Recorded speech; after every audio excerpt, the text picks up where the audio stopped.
Saudara Kepala Badan Meteorologi, Klimatologi, dan Geofisika atau BMKG Dwi Korita Karnawati mengingatkan masyarakat untuk terus waspada dan melakukan mitigasi. Pasalnya daerah Sumatera Barat punya riwayat gempa yang cukup panjang dan tidak menutup kemungkinan adanya gempa lain yang berpotensi melepaskan energi lebih besar dari 6,1 magnitudo.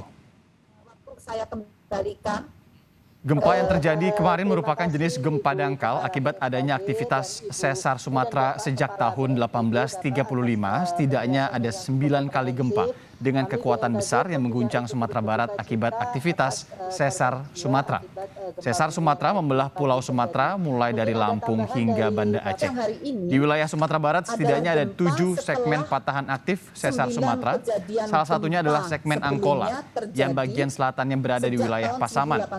BMKG mencatat segmen Angkola ini mampu melepaskan energi dan membangkitkan gempa hingga kekuatan magnitudo 7,6.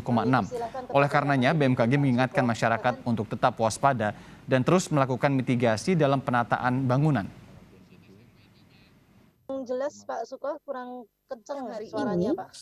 adalah gempa setelah 9 kejadian gempa sebelumnya terjadi sejak tahun 1835 dan kami mencatat segmen ini atau segmen Angkola ini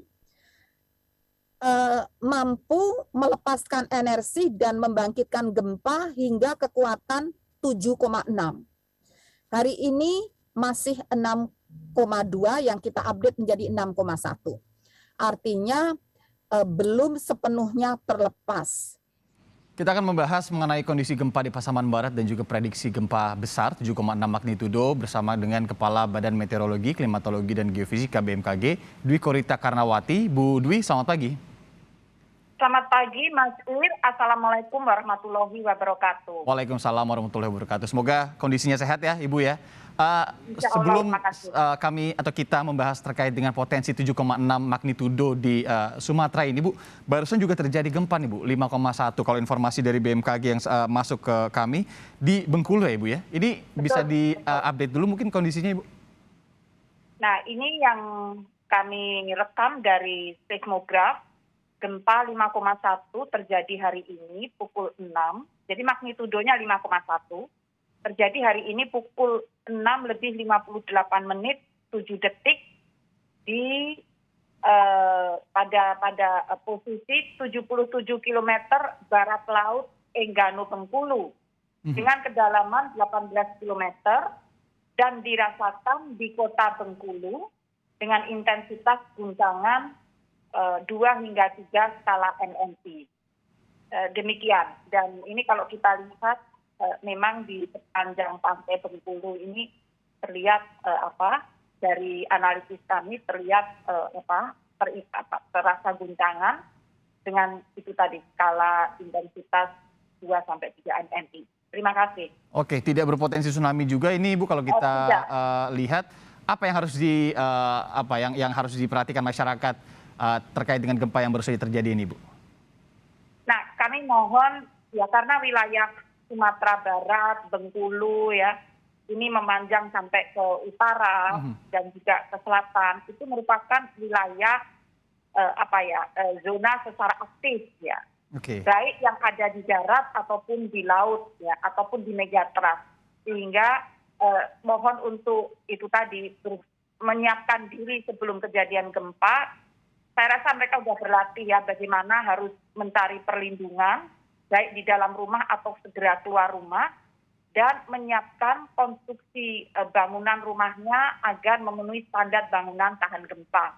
Demikian. Ya, kadang memang yang juga jadi membahayakan bukan hanya gempanya tapi kemudian barang-barang yang ada dalam rumah yang bisa berpotensi jatuh dan mencelakakan warga begitu ya di dalam rumahnya. Nah, Ibu, kalau berkaitan gempa di Bengkulu ini kan tidak terlalu jauh ya dengan gempa yang ada di Pasaman Barat kemarin. Maksudnya daerahnya ini masih tidak terlalu jauh begitu. Apakah ini karena memang sesar aktif Sumatera tadi, Ibu?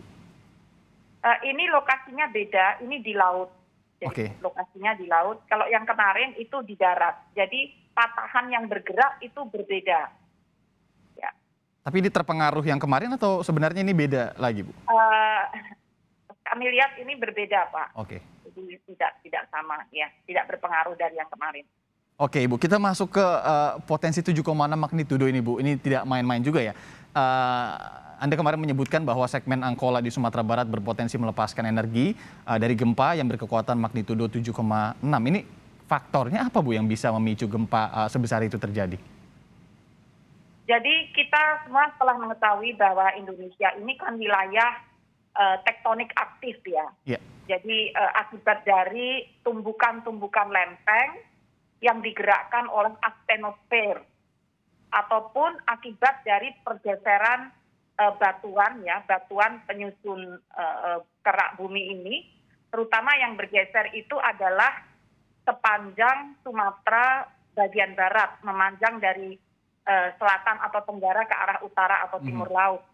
Nah, jadi faktor yang mengakibatkan yang dapat memicu gerakan itu adalah energi akibat pergerakan batuan atau lempeng tektonik tadi. Jadi energi penggeraknya ini apabila bagian yang akan bergerak itu terhalang, jadi tidak bisa bergerak dengan lancar, tapi terhalang, ada yang terkunci, maka energi yang mendorong ini akan terakumulasi, tidak dapat lepas keluar ke permukaan bumi. Dan ini akan terakumulasi selama bertahun-tahun hingga sampai ratusan tahun, dan saat kunci yang menghalang tadi itu bisa terlepas akibat kemampuan untuk menahan gerakan tadi terlampaui dengan energi yang terakumulasi semakin tinggi, maka lepas sebagai energi gempa bumi. Bu Dwi, Ya. Gempa tentu kita tidak bisa prediksi kapan akan terjadi. Tapi kalau hitung-hitungan BMKG, yang 7,6 di Sumatera ini apa? Sejauh mana ini kapan gitu? Berapa lama ini bisa sampai ke sana begitu, Bu Dwi? Terus terang memang kami tidak dapat memprediksi ya. Tidak dapat memprediksi. Namun Potensi itu ada gitu ya? Ada suatu teori mengatakan periode ulang begitu ya. Nah, periode ulang di sana ini ternyata sangat bervariasi ya. Misalnya yang pertama itu tahun 1835, kemudian 1904. Itu kan beberapa puluh tahun ya, beberapa puluh tahun. Namun juga ada yang hanya selangnya tahun 1970-an ke 1990-an, sekitar 20 tahunan. Nah, jadi ini masih sulit untuk kita prediksi lah. Kisarannya 20 sampai tadi berapa ratusan ya, sampai 200-an sampai 100-an tahun lebih itu.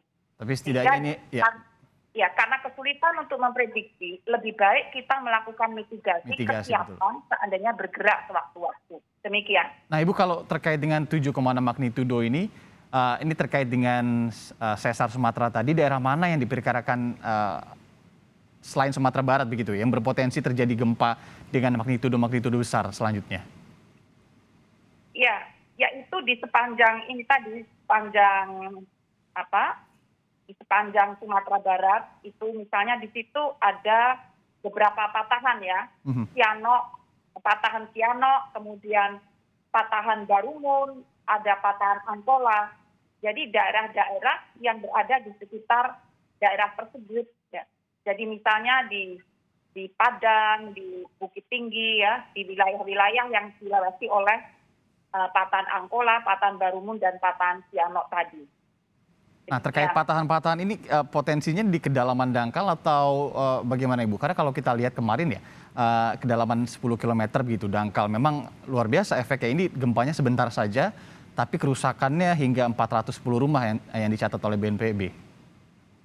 Jadi betul patahan-patahan tersebut berada pada kedalaman dangkal ya. Jadi kemarin 10 km, ya, jadi kurang dari 50 km itu kita anggap, atau kurang dari 40 km di kedalaman dangkal, sehingga memang akan sangat terasa, apalagi di darat. Ya. Jadi getarannya langsung dapat dirasakan ke permukaan dan sekitarnya. Demikian. Kita tahu juga di Sumatera Barat, khususnya di Pasaman kemarin juga banyak warga yang tinggal tidak hanya di pegunungan, tapi juga di pesisir pantai begitu. Kalau Ibu melihatnya hingga saat ini apa sih yang penting dibangun mungkin di sana terkait dengan mitigasi juga bila sewaktu-waktu ini gempa besar terjadi ini tidak terlalu menimbulkan korban atau kerusakan yang demikian parah begitu Ibu? sebetulnya sumber gempa di wilayah Sumatera Barat itu ada 3. Pertama, megatrust yang ada sumbernya dari laut pada jarak sekitar 250 kilometer. Yang kedua ada di laut juga, lebih dekat ke arah pantai, yaitu patahan Mentawai. Dan yang ketiga ada di darat, yang itu tadi patahan Sumatera dengan beberapa segmen. Yang harus disiapkan adalah, sekali lagi, tata ruang dan building code untuk konstruksi bangunan. Tata ruang artinya sedapat mungkin menghindari zona-zona patahan atau pantai yang rawan tsunami. Itu idealnya semacam itu. Kalau terpaksa harus di situ, harus dibuat konstruksinya itu tahan terhadap getaran gempa dan laju gelombang tsunami. Serta juga elevasinya harus dibuat sedemikian rupa lebih tinggi dari prediksi gelombang potensi tsunami yang dapat terjadi. Nah, jadi itu yang lebih penting dilakukan, serta terus berlatih bagaimana menyelamatkan diri pada saat kejadian gempa ataupun tsunami. Tentunya jalur-jalur evakuasi dan tempat evakuasi harus disiapkan agar memadai, baik fasilitas ataupun jaraknya. Demikian, Mas.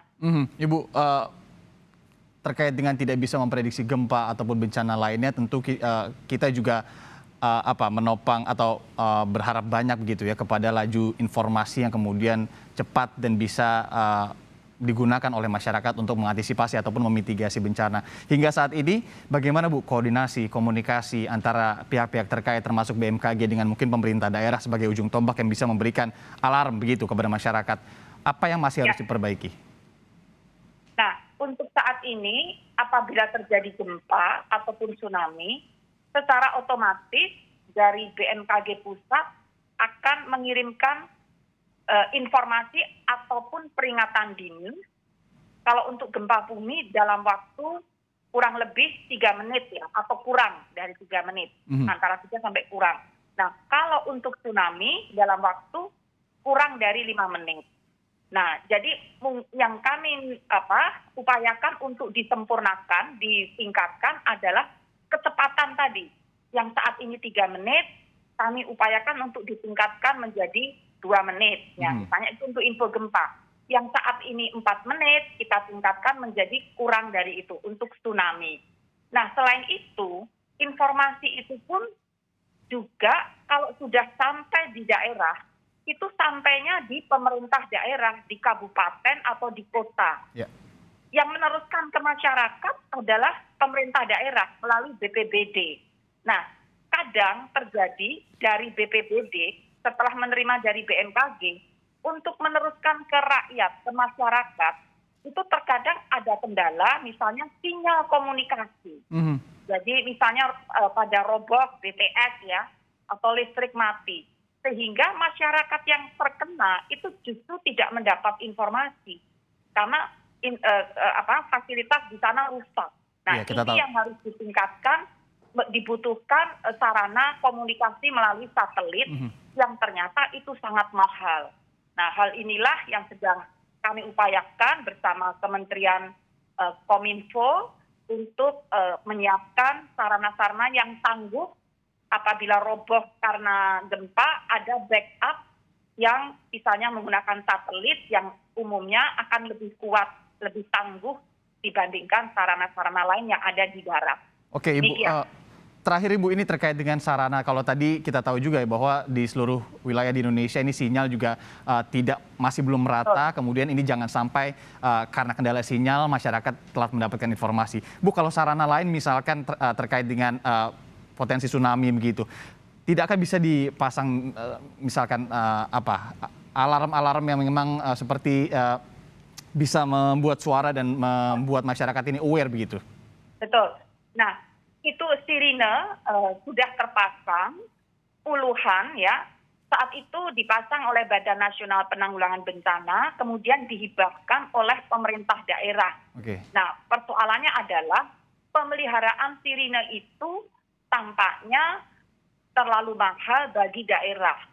Sehingga ada beberapa sirine yang sudah tidak dapat terpelihara, bahkan onderdilnya aja sudah nggak ada yang jual. Sehingga ini kami menyarankan sebaiknya sirine ini digantikan dengan yang lebih murah, Ya. daerah yang mampu membuatnya. Ataupun kami mulai menggunakan mobile app ya. Jadi sirinenya itu tidak sirine yang tinggi mahal, tapi ada di dalam mobile phone. Nah, iya oke.